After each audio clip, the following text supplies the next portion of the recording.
जी हाँ दोस्तों, स्वागत है आपका इस विजी चैनल में। तो दोस्तों आज के वीडियो में बात करेंगे आईटीआई एडमिशन 2021 के बारे में। दोस्तों जैसा कि आप सभी को पता होगा कि आईटीआई के एडमिशन यहाँ पर समाप्त कर दिए गए हैं। यहाँ पर दोस्तों 30 तारीख यहाँ पर लास्ट डेट रखी गई थी और 30 तारीख यानी कि 30 नवंबर को यहाँ पर हमारा लास्ट राउंड चला था, जिसका नाम रखा गया था दोस्तों आप सभी को पता होगा 8 राउंड। कौन सा रखा गया था नाम इसका? 8 राउंड यहाँ पर नाम रखा गया था।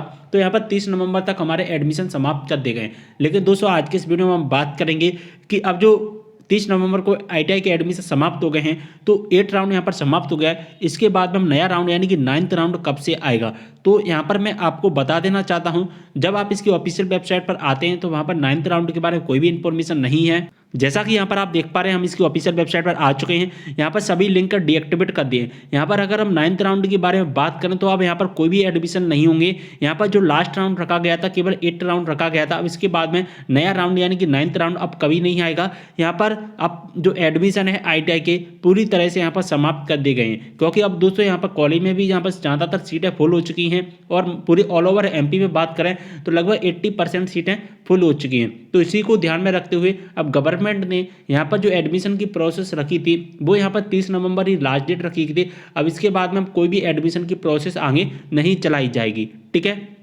अब दोस्तों यहाँ पर बात कर लेते हैं कि कॉलेज में कितनी सीट खाली हैं। ठीक है, अब दोस्तों जो एडमिशन समाप्त हो गए हैं तो इसके बाद में यानी कि 30 नवंबर के बाद में अब जो एडमिशन हो गए हैं उसके बाद में किस कॉलेज में कितनी सीटें रह गई हैं, इसको देखने के लिए क्या करना होगा, आपको इसकी ऑफिशियल वेबसाइट पर ही आना होगा। यहाँ पर लेफ्ट हैंड साइड में आपको लिंक दिखाई देंगे रिक्त सीटों की जानकारी, तो वहाँ पर आप क्लिक करके अपनी रिक्त सीटों की जानकारी देख सकते हैं अपने कॉलेज वाइज। अगर हम दोस्तों ऑल ओवर एमपी की बात करें तो दोस्तों ऑल ओवर एमपी में अगर हम यहाँ पर देख लेते हैं तो देख पा रहे हैं यहाँ पर जो टोटल सीटें थी 40,297। यहाँ पर सीटीएस की बात करें तो इसमें से यहाँ पर 82% सीटें फुल हो चुकी हैं, यानी कि अभी यहाँ पर केवल 18% सीटें ही खाली रह गई। यहाँ पर आप देख पा रहे हैं 8 राउंड तक की 8 राउंड हम पूरी इन्फॉर्मेशन देखेंगे। इसके बाद अगर हम आईएमसी की बात करें तो यहाँ पर केवल 28% ही सीटें फुल हो पाई, यानी कि 739 सीटें ही फुल हो पाई हैं। और अगर हम डीएसटी की बात करें तो यहाँ पर 45% ही सीटें फुल हो पाई हैं, यानी कि 808 सीटें ही फुल हो पाई हैं। अगर प्राइवेट में बात करें तो 63,400 सीटें थी, जिसमें से अभी केवल 46% ही सीटें फुल हो पाई, यानी कि 29,275 एडमिशन हुए। यानी कि यहाँ पर जो देख पा रहे हैं केवल इतने ही एडमिशन हुए हैं और बाकी के जो सीटें हैं वो खाली रह गई हैं। तो अब दोस्तों यहाँ पर 30 नवंबर तक अगर आपने एडमिशन ले लिया तो अच्छी बात है। अब जो एडमिशन नहीं ले पाए तो इसके बाद आपके एडमिशन नहीं होंगे। अब दोस्तों यहाँ पर हम देख लेते हैं अब एडमिशन कैसे होगा। तो यहाँ पर अगर आप दोस्तों चाहते हैं कि गवर्नमेंट कॉलेज में एडमिशन लेना तो आप गवर्नमेंट कॉलेज के तो यहाँ पर एडमिशन बंद ही कर दें।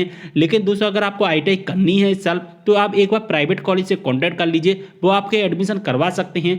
तो दोस्तों आप अपने प्राइवेट कॉलेज जो भी आपके प्राइवेट कॉलेज है आपके आसपास वो एक बार के लिए वहाँ पर करवा भी सकते हैं। लेकिन दोस्तों आप गवर्नमेंट में कभी मत सोचना, क्योंकि अब यहाँ पर आगे की प्रोसेस नहीं आएगी, 9th राउंड नहीं आएगा। ओके, तो ये वीडियो आपके लिए यही बताने का उद्देश्य था कि बहुत सारे स्टूडेंट वेट कर रहे हैं कि 9th राउंड आएगा या नहीं आएगा। तो यहाँ पर मैं क्लियर कर देता हूँ 9th राउंड नहीं आ पाएगा। अब दोस्तों यहाँ पर जो एडमिशन लेना ही है तो प्राइवेट कॉलेज में आप एडमिशन करवा सकते हैं। ओके, कोई भी डाउट हो कमेंट करें, इंस्टाग्राम पर फॉलो नहीं किया फॉलो कर लेना है। चलिए वीडियो को यहीं पर करते समय मिलते नेक्स्ट वीडियो के साथ, तब तक के लिए बाय।